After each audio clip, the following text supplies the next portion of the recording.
Não, Benjamin. Ah, Benjamin.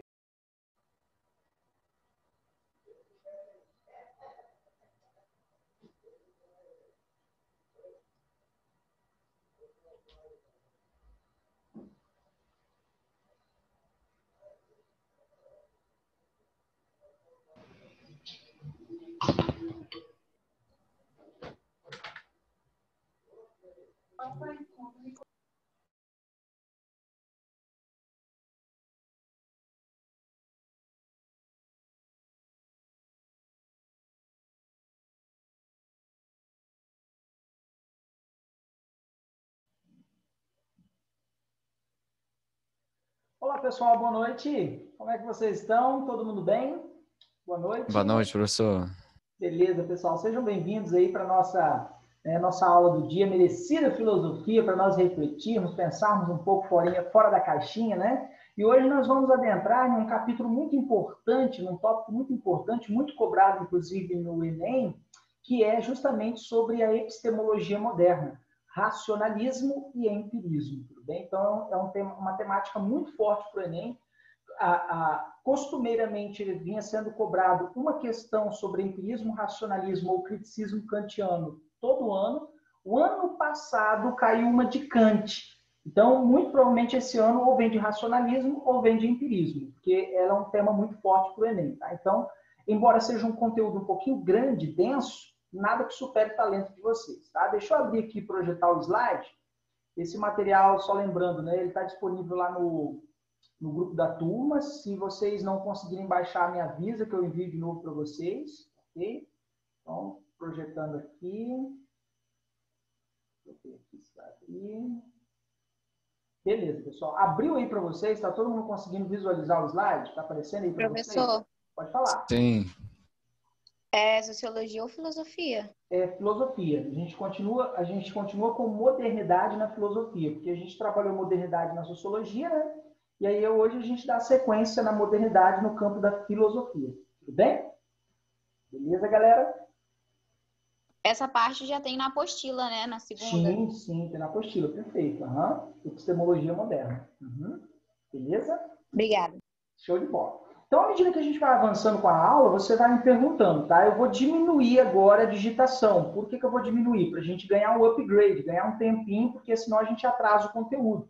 Faltam de filosofia 8, 9, 10, 11, 12. Faltam 4 módulos.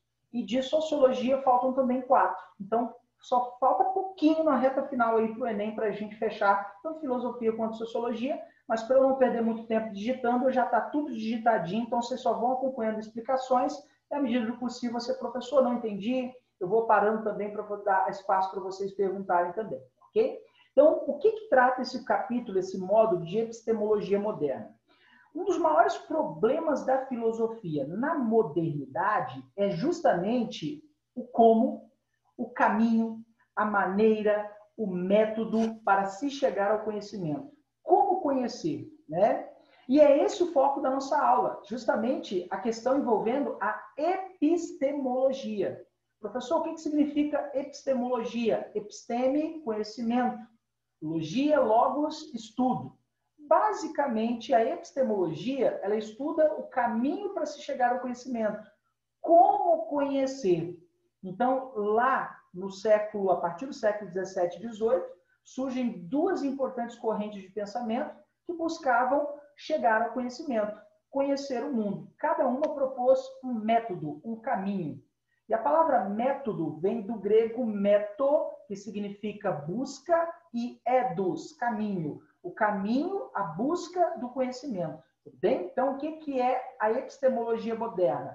Ela é o caminho para se chegar ao conhecimento. É como se conhecer, né? E aí surgem duas correntes de pensamento, o racionalismo e o empirismo. O racionalismo, basicamente, pautado por uma visão mais racional de mundo, enquanto o empirismo buscando experimentar o mundo com os sentidos. Então, a gente vai falar um pouquinho de cada uma dessas correntes, né? Então, a pergunta que devemos fazer é: qual é o caminho que nos leva ao conhecimento? E aí, ao longo da nossa jornada na filosofia, estudando filosofia, nós estudamos que, ao longo da história, várias foram as tentativas de encontrar esse caminho, encontrar a verdade, encontrar o conhecimento. Por exemplo, quando a gente volta na antiguidade, lá nos pré-socráticos, o que os pré-socráticos diziam? Eles buscavam o conhecimento na natureza, na physis. Buscavam explicar a natureza, explicação logos, e dar um sentido ao caos, dar cosmo, ordenação. Cosmo é a ordenação. Caos é o contrário de cosmo, né? O caos é a desordem, enquanto o cosmo é a ordenação. Então, os pré-socráticos, Tales de Mileto, Anaximander, Anaximenes, Heráclito, Parmênides, buscavam nos fenômenos da natureza, buscavam na physis explicar, dar sentido ao cosmo, ou seja, dar uma ordenação ao mundo. Isso foram os primeiros filósofos. E aí vem os sofistas. Os sofistas não acreditavam na existência de uma verdade única e absoluta. E aí os sofistas relativizavam a verdade. E aí vem Sócrates. Sócrates, ele propôs que a verdade estava dentro de cada um de nós. As duas frases definidoras do pensamento socrático, né? O conhece-te a ti mesmo e o só sei que nada sei. E Sócrates propôs usar um método. Sócrates, inclusive, foi o primeiro a propor o uso de um método, um caminho para conhecer. E o método de Sócrates era o famoso diálogo, com a ironia e a maiêutica. Perguntar, refazer as perguntas, comentando-as. E aí a gente viu também Platão, discípulo de Sócrates. Platão vai nos dizer que o conhecimento verdadeiro, né, a verdade, está no mundo inteligível, no mundo das ideias, no mundo do pensamento. E aí o Platão defendia o método dialético para superar a opinião, a doxa, e chegar à episteme, conhecimento, ou aletheia, também conhecimento. Então, Platão defendia a dialética, enquanto Sócrates defendia o diálogo. E o Aristóteles vai nos dizer o seguinte, Aristóteles que foi discípulo de Platão, né? Aristóteles, nós estudamos que, segundo ele, a verdade está no mundo físico. E essa verdade é possível de alcançá-la com os nossos sentidos, com as nossas experiências, com o experimentalismo. E aí o Aristóteles defendia o raciocínio indutivo, ou também conhecido como analogia, como um caminho para chegar ao conhecimento, né? O que é analogia ou raciocínio indutivo? É quando eu parto de exemplos particulares para se chegar a uma conclusão universal, né? A gente viu isso também. E aí a gente foi para a Idade Média. Nós vimos duas importantes correntes filosóficas na Idade Média. Nós vimos o Agostinho com a patrística e o Aquino com a escolástica, né? O Santo Agostinho, ele defendia a seguinte tese, né? Ele que era um representante da patrística, né? A corrente de pensamento filosófico da Idade Média. Ele argumentava que para se chegar ao conhecimento verdadeiro, nós dependemos de Deus. Dependemos da iluminação divina. Então, o conhecimento vem de Deus, é dado por Deus. Enquanto São Tomás de Aquino vai nos dizer, ele que é um representante da escolástica, o São Tomás de Aquino vai nos dizer que o uso dos sentidos pode levar o homem a conhecer Deus através da sua criação. Porque já que tudo é existente, tudo que foi criado por Deus, ao observarmos, ouvirmos, experienciarmos esse mundo, estamos também conhecendo a Deus. E que sim, é possível conhecer a verdade sem o auxílio de Deus, sem a iluminação que o Agostinho tanto defendia. E aí entramos na modernidade. E a modernidade ela é marcada por um desencantamento pelo mundo, é marcada por um desvelamento, onde o homem abandona gradativamente as explicações místicas religiosas da Idade Média e buscam explicações racionais frente ao mundo.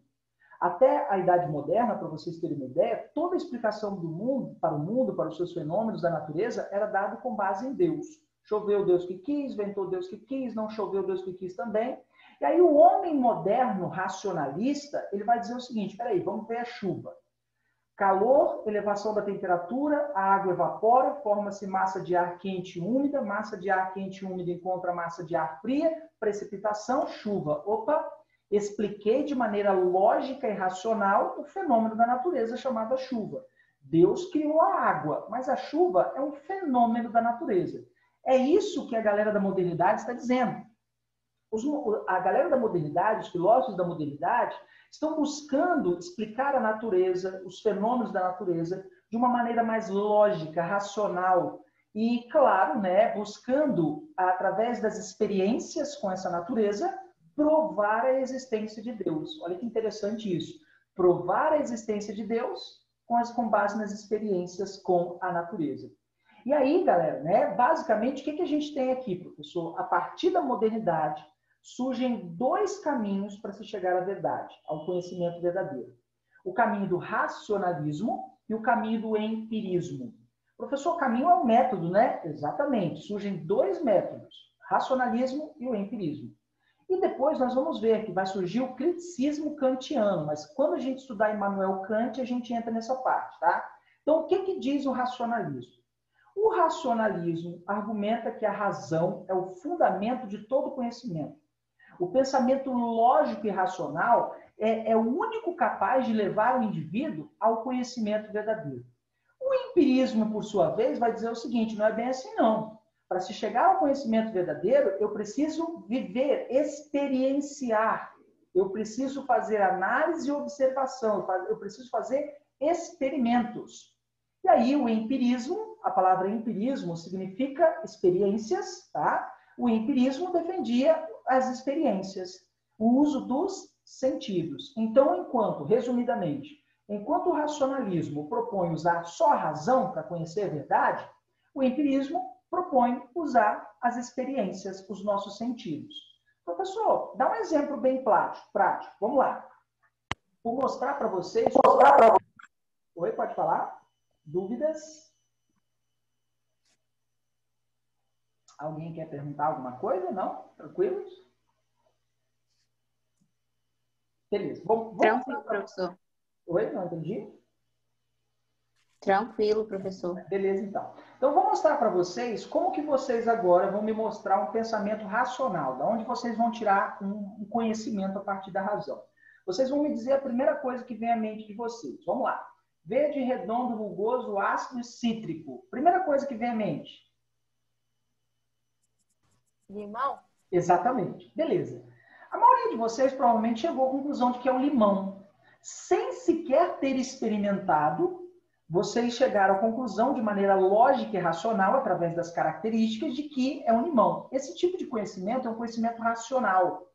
Mas, porém, todavia, no entanto, como é que eu tenho a certeza de que é um limão? Eu tenho que experimentar, eu tenho que observar, eu tenho que usar a minha visão, meu tato, meu paladar, eu tenho que cheirar o cítrico, meter a língua e provar o azedo, passar a mão e sentir o rugoso, observar e ver a tonalidade de verde, né? Ou seja, são caminhos diferentes, são métodos diferentes que propõem chegar à verdade, tá? Então, a partir da modernidade, o homem é mais racional, há um desencantamento pelo mundo, o homem deixa as explicações místicas e religiosas sobre o mundo que lhe cerca e ele adota uma postura mais racional frente ao mundo. E essa postura racional, filosoficamente falando, vai levá-lo a dois caminhos, dois métodos para conhecer o mundo.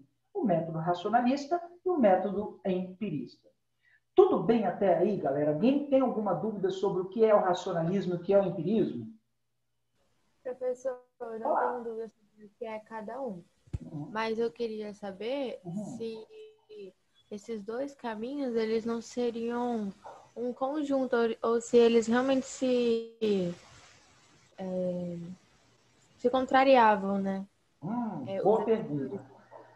Em breve, nós vamos estudar Immanuel Kant. Immanuel Kant, ele vai propor o famoso criticismo kantiano, que é justamente a união dos dois caminhos. É a união do método racional com o empírico para chegar ao conhecimento verdadeiro. Porque quando esses dois caminhos surgiram, racionalistas não falavam com empiristas, eles ficavam brigadinhos entre eles, sabe? Eram inimigos, né? E não era nada disso, porque ambos queriam a mesma coisa, ambos queriam conhecimento verdadeiro. Só que ficavam naquela ideia daquele status de intelectuais que eles eram, eles ficavam brigando entre si. Aí depois vai vir Immanuel Kant, no século XVIII, e vai dizer, vamos parar de brigar, gente, vamos unir o que há de melhor entre as duas teorias, entre os dois caminhos, entre os dois métodos, e vamos construir o criticismo kantiano. E aí Immanuel Kant, mas isso será uma aula futura, ele vai propor a união de racionalismo e empirismo. Bem? Agora nós vamos vê-los separados. Professor, eles são inimigos? Eles não deveriam ser inimigos, mas aqui, nesse momento, eles estão... Um autor está conflitando com o outro. Tudo bem? Beleza? Tudo bem. Ok? Dúvidas, galera? Perguntas? Vamos lá. Beleza? E aí a gente vai começar pelo racionalismo. Tá? Vamos começar pelo caminho da razão. Vamos começar com o mais importante racionalista, René Descartes, que nós já estudamos um pouquinho lá na sociologia, provavelmente vocês já viram na história, no iluminismo, tudo bem? Então, quem é René Descartes? É um filósofo e matemático inglês. Ele é o pai da filosofia moderna.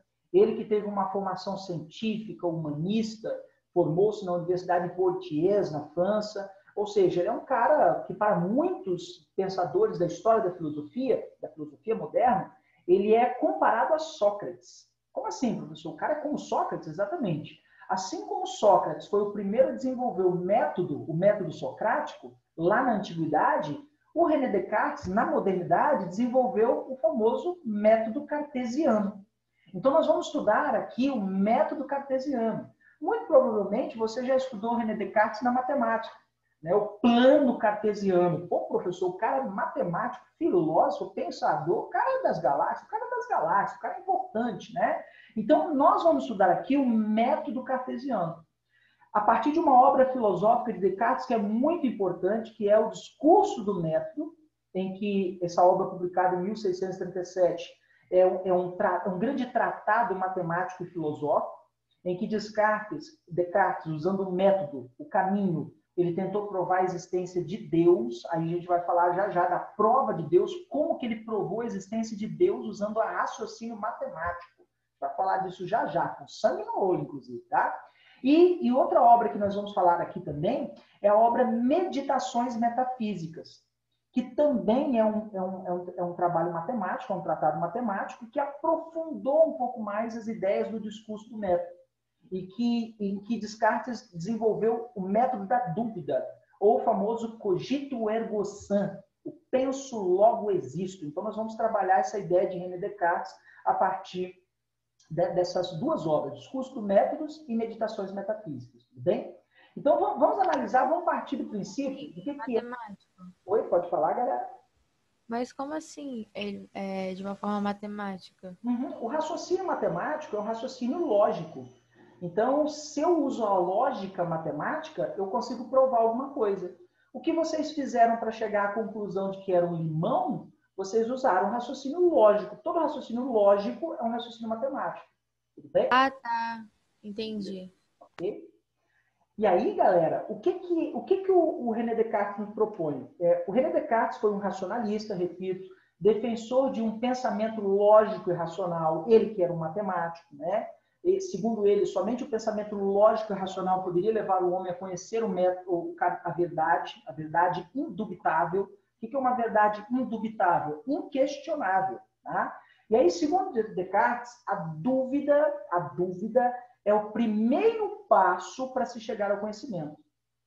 Veja isso. A dúvida é o primeiro passo para se chegar ao conhecimento. E a razão seria o caminho, a forma, o método para se chegar à verdade. Então, vamos lá. Existe uma propaganda do canal Futura que eu gosto demais, que eu sempre uso como exemplo, que basicamente sintetizava, resumia a seguinte ideia. Não são as respostas que movem o mundo, são as perguntas. O mundo se move, o homem faz o que faz, todo o avanço da humanidade se deu justamente devido às dúvidas. É as dúvidas que nos levam a buscar o conhecimento. Essa ideia é de Descartes, não é do cara que inventou a propaganda, não. Essa ideia é Descartes puro, sem tirar nem pôr. Tá? Então, essa ideia de que, a partir das nossas dúvidas, nós atingimos um conhecimento, nós buscamos conhecer o mundo, é uma ideia de René Descartes, tudo bem? Então, para ele, a razão é o único caminho para se chegar ao conhecimento verdadeiro. Aí o René Descartes, ele construiu a famosa Mathesis Universalis, traduzindo a matemática universal, ou melhor dizendo, o método universal, que é o método pelo qual se pode alcançar um conhecimento claro, seguro, verdadeiro sobre o mundo. O caminho, a direção para se chegar a uma verdade clara, objetiva, indubitável, sem dúvida. E assim ele defendeu o famoso método dedutivo para se chegar ao conhecimento seguro, né? Somente pelo pensamento lógico-dedutivo era possível se chegar ao conhecimento indubitável, ou seja, a verdade sem nenhuma dúvida. Só lembrando o que é o método dedutivo, né? O método dedutivo é aquele que eu parto de um exemplo universal para se chegar a uma conclusão particular. Exemplo, professor, todo homem é mortal. Sócrates é homem. Sócrates é mortal. Todo homem é o exemplo universal. Sócrates é o exemplo particular. Então, para René Descartes, o método dedutivo era o único caminho para se chegar ao conhecimento verdadeiro. Mas vamos lá, professor. Vamos analisar então por partes. Professor, esse método de dedução não anularia o questionamento, não? Se anularia o questionamento? Como assim? Eu não consegui entender essa parte da dedução. Uhum.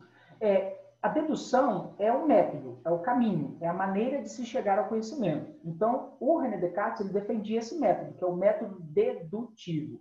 O método dedutivo é quando eu pego um exemplo universal para se chegar a um exemplo particular. A um exemplo particular, né? Por exemplo, eu pego a água, toda a água ferve a 100 graus Celsius. A água do rio, portanto, ferve a 100 graus Celsius. A água doce, a água do rio, se toda a água ferve a 100 graus Celsius, a água doce também ferve a 100 graus Celsius.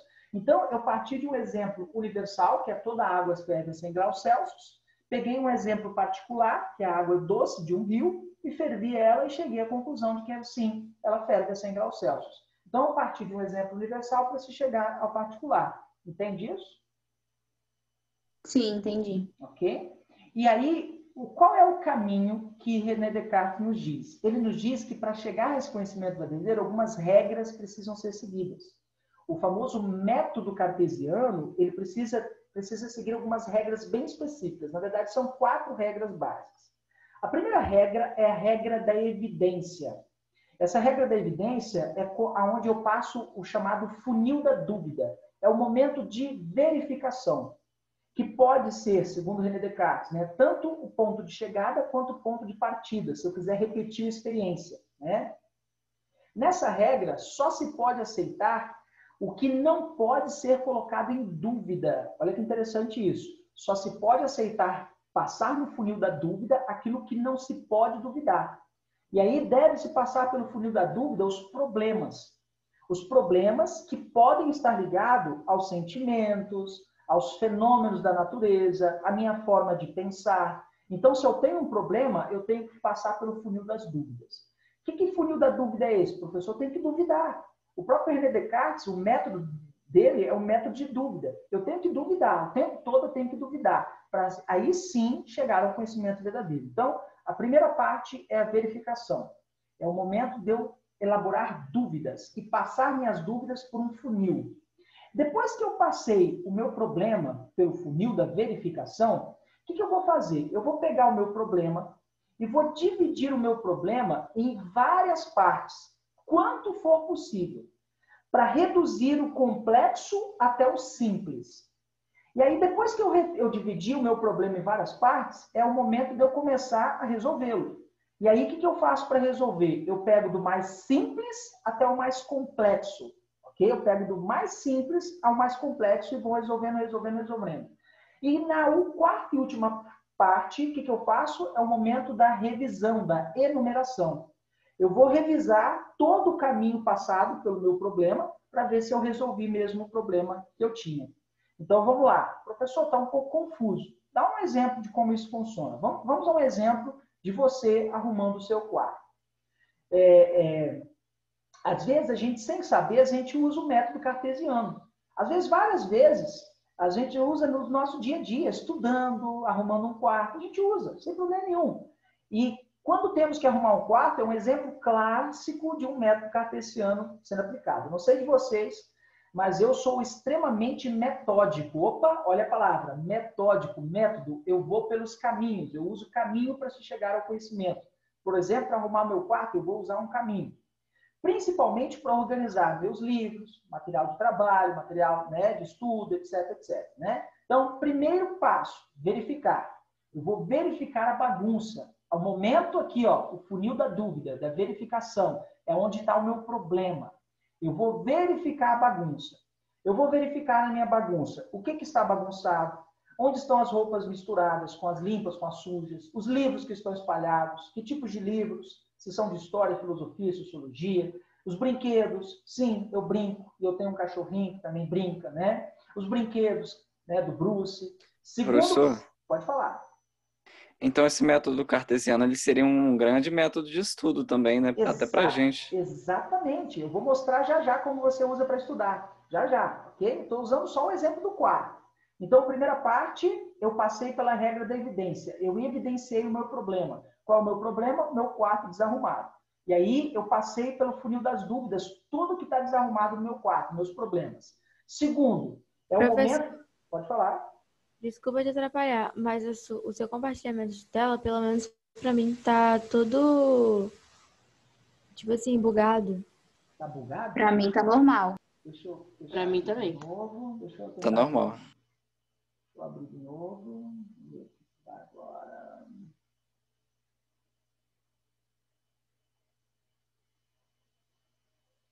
E agora? Melhorou aí?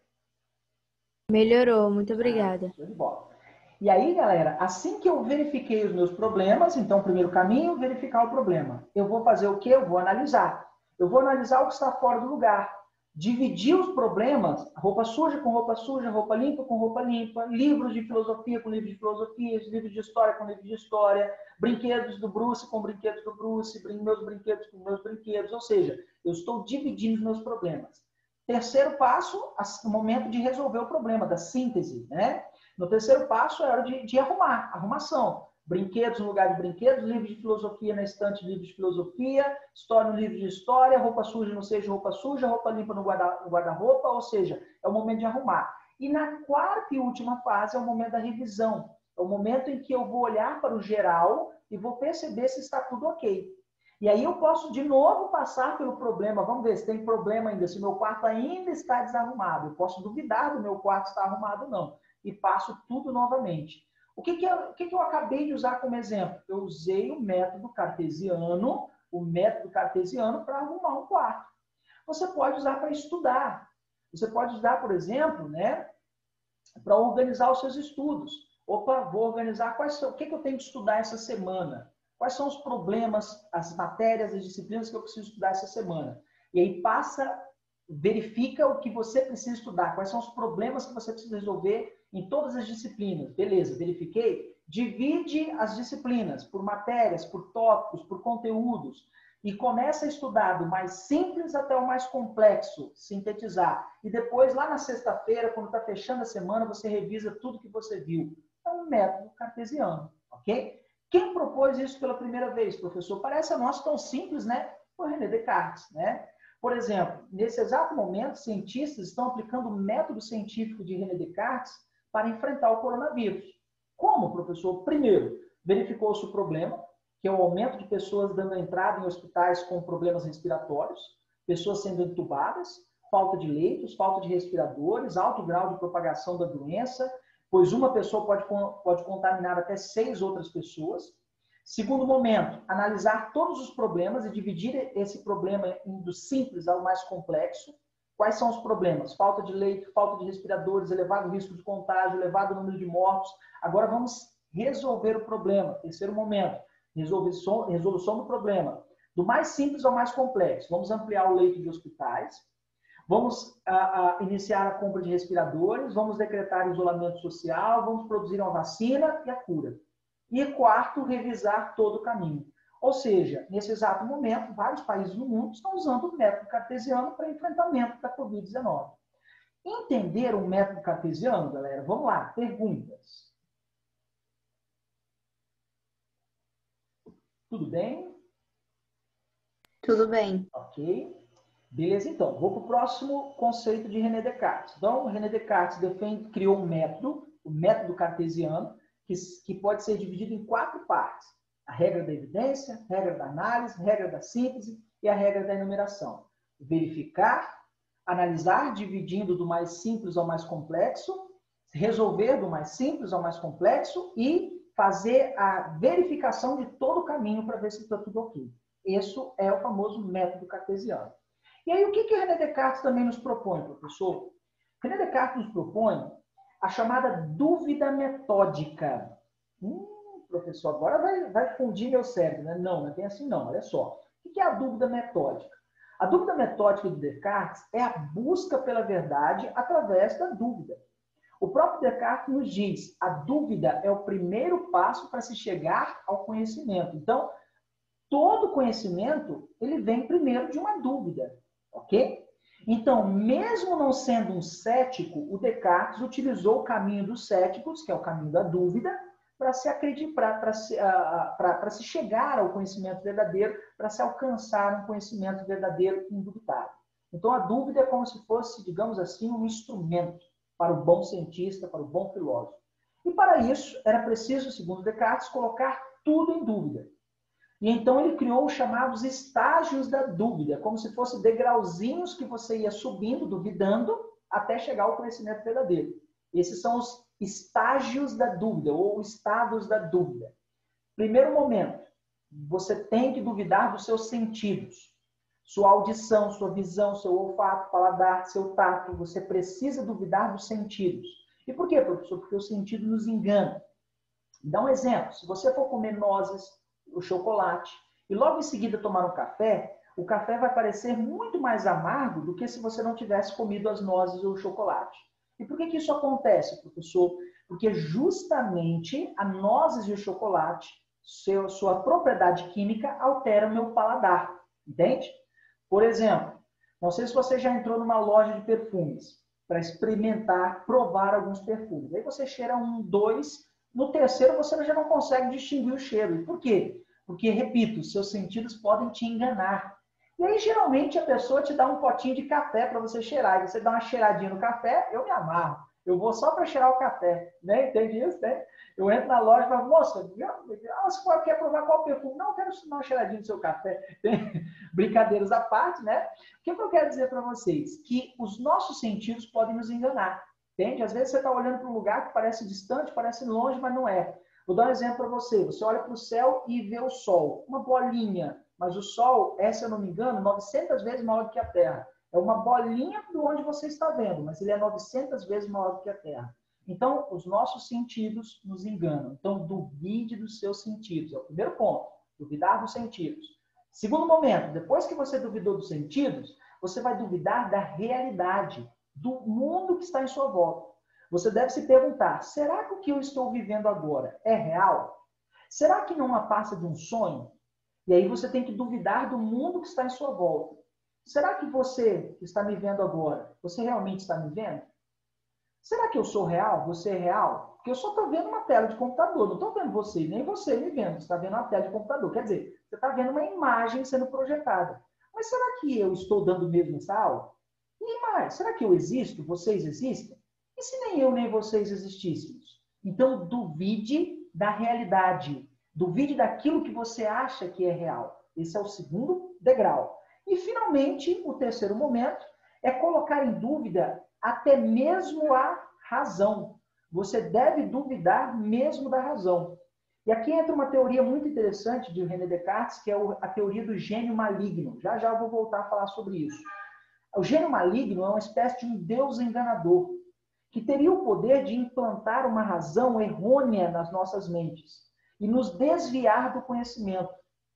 E aí o Descartes pergunta, e se as verdades que aparecem à mente não passam de ilusões, de mentiras forjadas por um grande e malévolo gênio, que enganam todas as pessoas ao mesmo tempo? Por exemplo, fazendo todas as pessoas acreditarem que 2 mais 2 é 4. E se 2 mais 2 não for 4?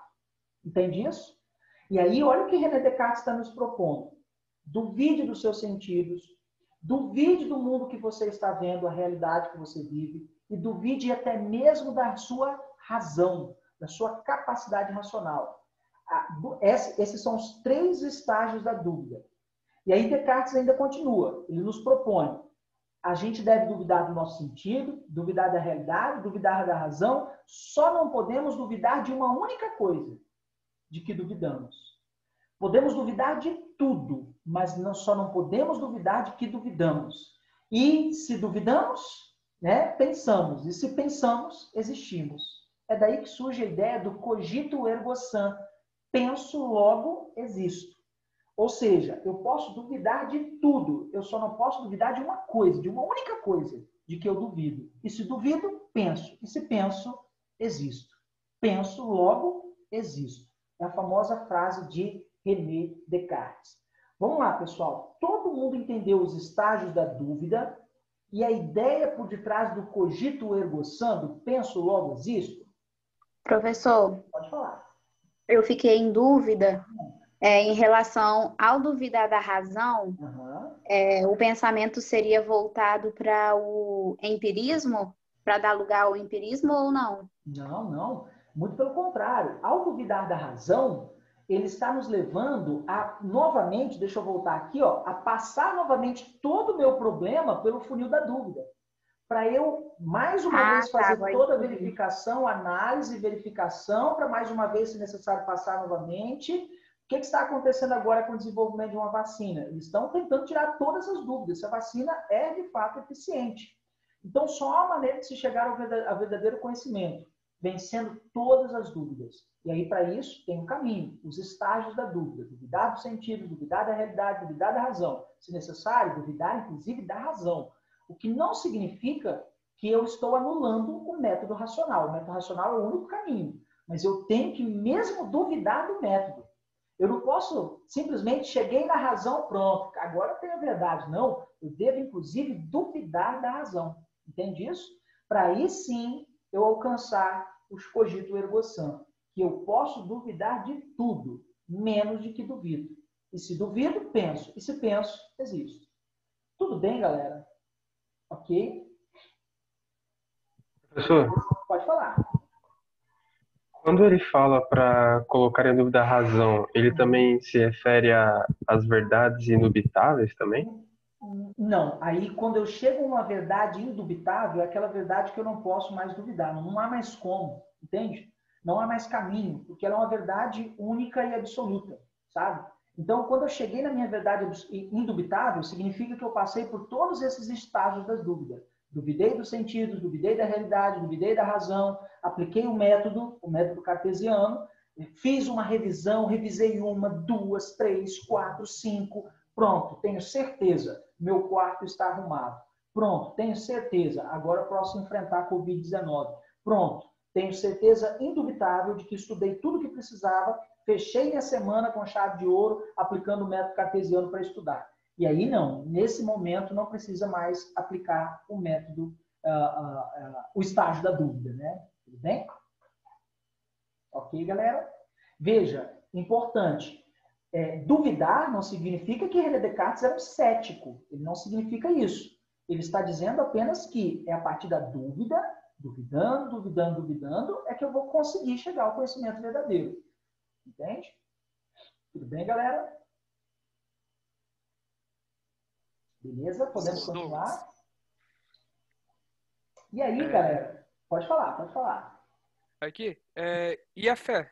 A gente pode duvidar da fé? Vamos chegar lá daqui a pouquinho. Daqui a pouquinho eu vou provar a existência de Deus, quer dizer, eu não, René Descartes. Né? Longe de mim provar a existência de Deus, a chamada prova ontológica de que Deus existe. Aí você vai dizer, caramba, professor, mas a questão de Deus é só uma fé, é uma questão de fé, né? Mas ele está provando, ele provou de maneira ontológica que Deus existe. Eu vou mostrar já para vocês. Vamos ver se vai dar tempo. Deixa eu ver que horas são aqui. Faltam 10 minutos. Acho que vai dar tempo sim. Vamos para o próximo tópico aqui. E aí o René Descartes, ele fez algo muito interessante. Ele tipificou as ideias que temos do mundo. Porque à medida que vamos vivendo, experimentando o nosso mundo, nós vamos criando ideias sobre esse mundo. Entende isso? As ideias surgem a partir das experiências. E essas ideias podem ser ideias, né, inatas, adventícias e factícias. São 3 tipos de ideia que existem sobre o mundo. Vamos lá, vamos por parte. O que são as ideias inatas, professor? São aquelas ideias que já nascem conosco. Nós já nascemos com essas ideias. Como assim, professor? Segundo René Descartes, todo ser humano já nasce com ideias, como se fosse uma espécie de uma marca do Criador. René Descartes, ele não é um ateu, tá? Ele é um cristão convicto, e aí ele parte do princípio que cada um de nós já nascemos com ideias inatas. Ideias dadas pelo Criador, uma marca do Criador, que nos criou sua imagem e semelhança. Por exemplo, professor, me dá um exemplo de uma ideia inata. Quando você experimenta café pela primeira vez, e aí você tem a certeza de que o café é a melhor bebida do mundo, essa ideia é uma ideia inata. Ou seja, você provou pela primeira vez e teve a certeza de que o café é delicioso, significa que essa ideia foi colocada em você, nasceu com você e foi dada por Deus, seu Criador. Quando você ouve uma música e tem a impressão de que é a mais bela melodia, é uma ideia inata. Ou que é uma música horrível, é uma ideia inata. A ideia de sabor, se algo é menos ou mais saboroso. A ideia de beleza, se uma flor é mais ou menos bela. Se uma música é bonita ou não, sabe? É bela ou não. Essas ideias são ideias inatas, que já nascem com você. Professor, mas seriam as nossas opiniões, exatamente. As opiniões que você cria sobre o mundo é uma ideia que é dada por Deus, da sua natureza. Entende a ideia inata? Ok? Ideias que já nascem conosco. Beleza, galera? Ô, professor, mas a opinião a gente adquire pelo tempo, não? Isso, aí calma. Aí depois a gente vai provar que o René Descartes estava errado. Tudo bem? A gente vai chegar nesse ponto. Você acabou de dar um tapa de luva no René Descartes. Se o René Descartes tivesse na sua frente, ele ia ficar... Como assim? Né? Ele ia ficar puto, mas tudo bem. Você acabou de rebater uma ideia de Descartes. Você está certo. Mas vamos por parte, tudo bem? Vamos por parte. Então, o René Descartes acreditava o seguinte, que não, que isso era uma ideia, essas ideias inatas nascem com a gente. E não se trata de opiniões ou meras experiências que a gente tem ao longo da nossa vida, que formam as nossas opiniões, etc, etc. Mas, enfim, vamos lá. Vamos partir que René Descartes criou essa concepção de que nós nascemos com ideias inatas, ok? O que são as ideias adventícias? As ideias adventícias é aquelas que vêm de fora. As ideias inatas estão dentro. As ideias adventícias que vêm de fora. De fora, por quê? Das experiências que eu tenho com o mundo que eu vivo. Então, através do meu olfato, paladar, visão, audição, eu tenho a noção do que é azedo, ácido, cítrico, amargo, etc, etc. Eu ouço uma bela melodia, eu vejo a tonalidade das cores de um arco-íris, ou seja, são as ideias adventícias que vêm de fora. Ok? E existe ainda as ideias factícias, que são aquelas ideias que são criadas pela nossa imaginação, que segundo Descartes chama de ilusões, e que devem, segundo René Descartes, ser totalmente ignorados. São os mitos, as lendas, são as superstições, isso tem que ser abandonado. Por exemplo, né, quando eu apresento para uma criança uma bola pela primeira vez, e ela gosta muito de chutar a bola, significa que o gosto pela bola é uma ideia inata, ok? Ele já nasceu com aquilo, nossa, ele nasceu para jogar futebol. O dom dele de jogar futebol é uma ideia inata, ok? À medida que ele vai tendo experiência com uma bola de futebol, ele observa uma bola de futebol, ele percebe a sua textura, a sua cor, a costura, seu formato, né? As cores, a forma e a textura da bola é uma ideia adventícia, que vem de fora. E aí, quando ele dá um chute na bola, beleza, ele dá um chute na bola tão forte, aí ele tem a impressão de que a bola saiu como uma bola de fogo. Existe uma bola de fogo? É um fruto de uma imaginação que ele teve, a partir de uma ideia inata, mas uma ideia adventícia. Eu sei o que é o fogo, porque eu já vi, observei, experienciei. Sei o que é uma bola, porque eu já vi, experimentei, sei o que é. Então, o que é uma bola de fogo? Uma bola de fogo é uma ideia factícia, é uma ideia criada pela minha imaginação. Por mais forte que eu dê um chute numa bola, ela nunca vai se tornar uma bola de fogo. Mas uma bola de fogo eu criei a partir da minha imaginação.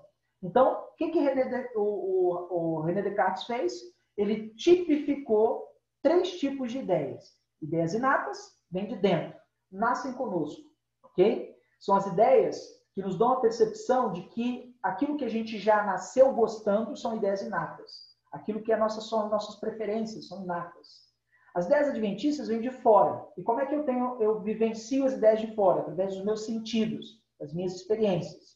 E as ideias factícias são frutos da minha imaginação, são ilusões, são mitos, lendas, superstições, sabe? É aquilo que eu crio usando a minha imaginação. Tudo bem até aí, galera? Todo mundo entendeu a diferença das ideias em René Descartes?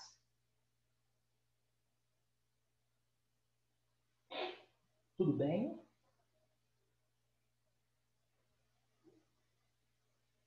Sim, professor. Tudo bem, pessoal? Professor, como que isso pode cair na minha prova? Apenas uma vez caiu numa prova do Enem, há 200 milhões de anos atrás, 99, logo quando o Enem começou a cobrar filosofia e sociologia, 99, se eu não me engano, caiu o seguinte, o mito do Saci, do Saci Pereira, não, da mula sem cabeça, uma mula sem cabeça que andava, tudo bem? E aí, a mula é o quê? É a ideia adventícia. Tá? A mula é uma ideia adventícia. Sem cabeça é ideia factícia, ok? E aí, a questão era justamente perguntar mais ou menos isso. Para você separar a ideia factícia da ideia adventícia. A ideia adventícia é a mula. E você sabe que é uma mula. Tem 4 pés, 4 patas, né? Tem pelo, né? Tem orelhas, né? Focinho. Você sabe que é uma mula porque você já observou, já viu, você já experienciou. Observar a mula depende da nossa experiência. Mas uma mula sem cabeça é uma ideia factícia. Então, a mula é adventícia. A factícia é a mula sem cabeça. Nossa, muito fácil, professor, mas a galera bateu cabeça para responder essa questão. Por quê? Porque na época era muito novo filosofia no Enem. Então, as pessoas não acreditavam que algo tão, digamos assim, aprofundado da teoria de René Descartes pudesse ser cobrado. As pessoas não esperavam. E aí a questão era babada, mas as pessoas realmente não esperavam na época. Tudo bem, pessoal? Ok? Por exemplo, segundo René Descartes, a maneira como experimentamos o mundo, inclusive das nossas ideias inatas, nos faz saber o que são as formas geométricas. Então, a gente já nasce sabendo o que são as formas geométricas. A gente só não deu nome de cubo, círculo, né? Bola. A gente não deu triângulo, a gente não deu nome ainda.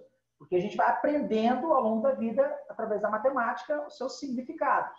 Mas a gente já nasce, segundo René Descartes, sabendo o que é, por exemplo, uma circunferência, um quadrado. A gente já nasce. É uma ideia que já nasce conosco. Professor, mas que estranho isso, muito, muito sinistro. Primeira vez que eu li Meditações Metafísicas, eu falei, o que é isso, gente? Esse cara deve ter fumado a maconha, porque como assim ideia inata? É a partir das experiências que eu tenho com o mundo, da minha vivência com o mundo, é que eu vou criando as ideias sobre as coisas que existem. Então, a ideia de que eu tenho de que um café é delicioso, por exemplo, ela não nasceu comigo. É a partir do momento que eu experimentei café pela primeira vez, que em minha consciência eu tive a impressão de que o café é delicioso. E algumas pessoas vão necessariamente criar uma outra impressão sobre o café, de que o café é uma bebida horrível, né? Ou seja, a maneira como experimentamos o mundo é que cria as ideias em nós, e não ao contrário. As ideias não nascem conosco.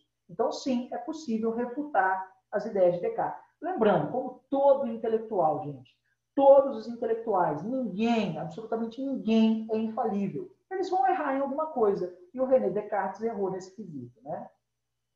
Tudo bem, galera? Perguntas? Ô, professor. Pode falar. Você falando aí agora, eu lembrei do que você sempre fala, de quando um recém-nascido tem o instinto de segurar o dedo de alguém que encosta na mão. Seria, nesse caso também, poderia encaixar? Isso. Aí, para Descartes, isso é uma ideia inata. Já nasceu com ele. Entende? Isso. Só que o René Descartes, ele viveu numa época que não se conhecia os instintos do ser humano, instinto animal, não se conhecia isso, né? Então, ele não sabia explicar isso, ele dizia que era uma ideia inata. Por exemplo, ninguém ensinou um bebê a sugar, a fazer a sucção do leite nos seios da mãe. Mas o bebê colocado ali, ele suga. Ninguém ensinou. E fazer a sucção é algo complexo. Você tem que movimentar vários músculos da boca para succionar alguma coisa. Desde beber algo num canudinho, a sugar o peito de uma mãe. Então, ninguém ensinou ao bebê. Mesmo assim, ao ser colocado no seio, o bebê suga. É uma ideia inata, que já nasce com a criança. E aí, a gente pode pensar assim, professor, mas hoje a gente sabe que são instintos. instintos animais que ainda estão preservados em nós. Exatamente, hoje a gente sabe. Mas o René Descartes, na época, não sabia. Lembrando, ele é um cara do século XVII, né? Tudo bem, galera? Tudo. E aí a gente chega na prova ontológica da existência de Deus. René Descartes, ele tentou provar a existência de Deus. Aí vocês vão me dar a conclusão se ele conseguiu ou não. Basicamente, o que a filosofia se preocupa? A filosofia se preocupa com a ética, com a lógica, com a epistemologia, que nós estamos estudando, e com a metafísica. Tá? Lá na metafísica, nós temos uma das partes da metafísica, é a metafísica geral, e dentro da metafísica geral nós temos a ontologia. Professor, preciso saber disso, dessa organização da filosofia? Não. Isso aqui é só se você for estudar filosofia no curso superior. Você precisa saber essa divisão da filosofia. Mas isso aqui é só para eu te mostrar o que é a ontologia. O que é a ontologia? Ontologia vem do grego onto, ente, que significa o ser. Ok? E logia, logos, estudo. Ah, professor, ontologia é o estudo do ser. Exatamente. Então, o que é a prova ontológica da existência de Deus? É a prova da existência de Deus como um ser que existe. Ok? Vamos lá. A ontologia é a parte da filosofia que se preocupa em estudar a existência do ser, a existência do ente. Ente significa onto. Onto, ontologia. Então, a filosofia, a ontologia é a parte que se preocupa em provar a existência de um ser, de um objeto.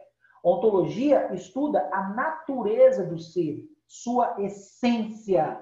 Olha isso. Sua essência para além da aparência. A aparência é aquilo que eu estou vendo. O que é a essência? Aquilo que está para além da aparência, para além daquilo que eu estou vendo.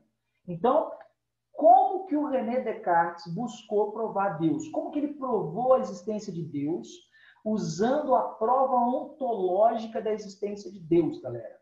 Essa cena desse capítulo vai ficar para a nossa próxima aula, porque a gente estourou nosso momento.